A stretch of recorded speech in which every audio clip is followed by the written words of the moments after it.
రైతుల మీద అక్రమంగా కేసులు పెట్టి అరెస్టులు చేసి లోపల వాళ్ళను దోషులుగా నిర్బంధించిండ్రో ఇప్పుడు ఈ రాష్ట్ర ప్రభుత్వం చేసే కుట్రలకు మీద న్యాయ పోరాటం గెలిచింది.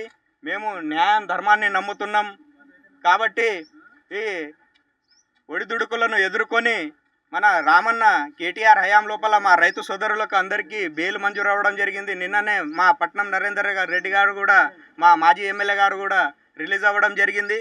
ఈ పోరాటం మా బసన్న ఇంతకుముందే చెప్పినట్టు మా రైతు సోదరులు ఇంకా కొంతమంది ఉన్నారు. దీని తరపున మన బీఆర్ఎస్ ప్రభుత్వం ఇంకా మన కేటీఆర్ గారు మా మాజీ ఎమ్మెల్యే పట్నం నరేందర్ అన్న హయాం లోపల వాళ్ళందరినీ కూడా నిర్దోషులుగా బయటికి తీసుకొస్తాము. ఎలాంటి కేసులు లేకుండా మేము ఇంకా వాళ్ళ మీద వాళ్ళ భూములను కాపాడుకోవడానికి ఎంతో కృషి చేసి మేము ఈ పోరాటాన్ని ఇంకా ముందుకు కొనసాగిస్తాం. ఇంతటితో వదిలేయం. వాళ్ళ భూములు ఇప్పటికీ రైతు సోదరులు కూడా చెప్తానే ఉన్నారు, మా ప్రాణాలు పోయినా భూములు ఇవ్వమని చెప్పేసి. ఏ ఆదాని వచ్చినా ఏ సీఎం రేవంత్ రెడ్డిని నేను ఒక సవాల్ విసురుతున్నా. ఎందుకంటే రైతులు మేము భూము ఇవ్వము అని చెప్పిన తర్వాత కూడా అక్రమంగా భూములు లాక్కోవడం అనేది ఇది చాలా అన్యాయం అని చెప్పేసి నేను చెప్తా ఉన్నా. ఈ పోరాటం ఇంతటితో ఆగిపోదు. సో దీన్ని ఈ రాష్ట్ర ప్రభుత్వంలోనే కాదు కేంద్రం లోపల కూడా మేము న్యాయ పోరాటం చేస్తామని చెప్పేసి ఇంకా రైతు సోదరులు మా వాళ్ళు చాలామంది ఉన్నారు. వాళ్ళని కూడా మా లీగల్ సెల్ తరపున బీఆర్ఎస్ పార్టీ లీగల్ సెల్ తరపున మేమంతా రామన్న హయాం లోపల వాళ్ళనందరినీ కూడా అతి త్వరలో వీలైతే ఈ వచ్చే వారం లోపల ఇంకో వారం 10 రోజుల లోపల వాళ్ళని కూడా బయటికి తీసుకొస్తామని చెప్పేసి చెప్తా ఉన్నాం. ఈ శుభ సందర్భంగా మా రైతు సోదరులు కూడా చాలా ఆనందదాయకంగా ఉన్నారు. జై తెలంగాణ, జై తెలంగాణ, జై తెలంగాణ. కలెక్టర్ ఘటన జరిగిన రోజు మేము ఉన్నాం అక్కడ, కానీ దాడి చేయలేం కానీ రాత్రి 1 గంటకు వచ్చిర్రు, తలుపులు కొట్టిర్రు. మా ఆడవాళ్ళు ఎంత వద్దన్నా ఆడవాళ్ళని దోసి మమ్మల్ని అక్రమంగా అరెస్ట్ చేసిర్రు, పరిగి జైలుకి తీసుకొచ్చిర్రు.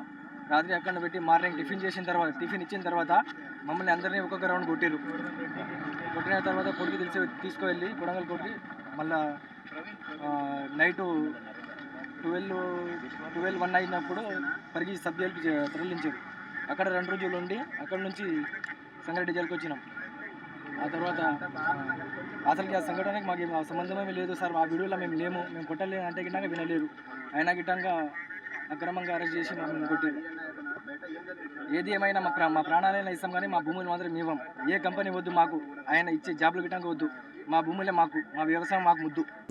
ఆ రోజు మీటింగ్ జరిగితే వేరే ఊర్లో జరిగింది, మా ఊర్లో జరగలేదు. అది మీటింగ్కి పోయినరు అందరూ, మేము పోలేము. అంటే రాత్రికి 1 గంటకు లైట్ బంద్ చేసి వచ్చి పట్టుకుపోయినారు. ఎంత చెప్పినా వినలేదు. మా అమ్మని తోసేసిండ్రు, కింద పడిపోయింది.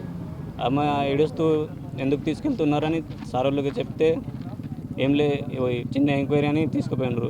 ఇంత రాత్రి పూట ఎంక్వైరీ ఎందుకని మా అమ్మ అడిగితే తోసేసిండ్రు పక్కకి. ఇంకా స్టేషన్లో ఎక్కించి తీసుకుపోయినారు. ఆ స్టేషన్లో మేము మా ప్రూఫ్ ఏంటి వీడియోలో ఉన్నామా అని చెప్తే వినలేదు, అంటే కొట్టిండ్రు. ముంబైలో ఉన్నాం, ముంబై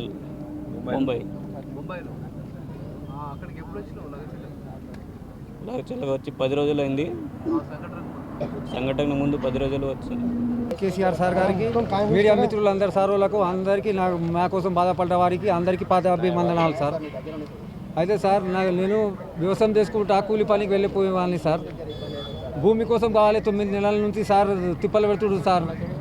రేవంత్ రెడ్డి సార్ గారు, ముఖ్యమంత్రి రేవంత్ రెడ్డి సార్ గారు అక్కడ కొండారెడ్డిపల్లి ఇడిచిపెట్టి ఇక్కడ మాకు పూలేపల్లి, హకీంపేట్, లగచర్ల, పుల్చెర్లకుంట తాండా, ఆర్బీ తాండా, ఈ 2 తాండాలు 3 గ్రామ పంచాయతీల భూములు కావాలి ఫార్మా కంపెనీ ఇస్తా కానీ మాకు ఇబ్బంది పెడుతున్నాడు సార్. 9 నెలల నుంచి మేము ధర్నాలు చేస్తుంటే సార్ ఎవరు రావట్లేదు సార్. సార్తో కలవడానికి పోతే కూడా సార్ మా వద్ద రాణిస్తలేడు సార్. ఆయన తిరుపతి రెడ్డి తక్కుపోతే సార్ మా బండ మీద ఆర్మీ తాండా ఒక బాబుకు వాళ్ళ దయాలకు పక్కలకు కొట్టి పంపించారు సార్. ఎందుకు సార్ మా భూములు ఎందుకు ఇచ్చిపెట్టాలి సార్? మేము బీద వాళ్ళం సార్, 2 ఎకరాలు ఎకరం ఉన్నోళ్ళం సార్. మేము భూములు ఇచ్చి ఎక్కడ పోవాలి సార్? భూమి దగ్గర భూమి అమ్మి 40 లక్షల ఇల్లు కట్టుకున్నా సార్. నేను నా భూమి రోడ్డుకు ఉంది సార్. మా నాయన సంపాదిస్తుండు సార్. 5 ఎకరాల భూమి ఉంది సార్. నేను ఇల్లు కట్టేటప్పుడు సార్ ₹1 కోటి ఇస్తామన్నారు సార్ ఎకరకు సార్. ఇప్పుడు ఏమో ఎకరకు 10 లక్షలు ఇస్తా, ఇంటికి ఒక ఉద్యోగం అంటున్నారు సార్. 10 లక్షలు వద్దు సార్, ఇంటికి ఒక ఉద్యోగం వద్దు సార్. భవిష్యత్తులో మాకు సీఎం కూడా వద్దు సార్. మేము భూమి ఇవ్వదలుచుకోలేము సార్. ఆ భూమి మీదనే బతుకుతాం సార్. మేము ఆ భూమి మీదనే బతుకుతాం సార్. కూలి పని చేసుకొని ఆ భూమి మీదనే బతుకుతాం సార్. భూమి ఇచ్చే ప్రసక్తే లేదు సార్ మాకు. ఆ రోజు ఏం జరిగింది దాడి ఘటనలో నేను కలెక్టర్ ఘటనలో లేను సార్, అవుటీ శేఖర్ ఘటనలో కూడా లేను సార్. కూలి పనికి వెళ్ళిపోయినా సార్. కూలి పనికి వెళ్ళిపోయి సార్ నేను మా భార్య బెడ్రూమ్లో వండుకుంటే సార్ 6 మంది పోలీసులు వచ్చి సార్ మా భార్య వద్దుకెళ్ళి నన్ను లేపుకొని వచ్చింది సార్. డిసెంబర్ పాడేసింది సార్. ఎందుకు సార్ నేను లేనే లేదు సార్. అసలు కలెక్టర్ కేసులో లేనే లేదు సార్. మాట్లాడలేదు సార్ 6 మంది పోలీసులు సార్. అరెస్ట్ తర్వాత ఏం జరిగింది? అరెస్ట్ తర్వాత సార్ మాకు పరిగి పోలీస్ స్టేషన్కు తోలుకొచ్చి సార్ నేను లేని అంటానంటే సార్ భూమి ఉందా అంటానంటే సార్ భూమి ఉంది మా నాయన పేరు మీద ఉంది సార్ అంటే చెప్పిన సార్. అయితే డైరెక్ట్ నాకు హార్ట్ ప్రాబ్లం అంటే కూడా సార్ ఈడుస్తలేదు సార్. హార్ట్ ప్రాబ్లం అంటే కూడా ఇసి పెట్టకుండా డైరెక్ట్ జైలుకు తోసేసిండ్రు సార్.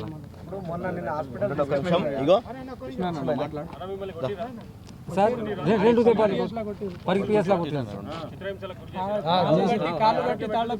వేళ కొట్టింది సార్. చిత్రాంశాలకు వల్ల కొట్టింది సార్. నాకు ఆరోగ్యం ఇప్పుడు జర మంచిగా ఉంది సార్.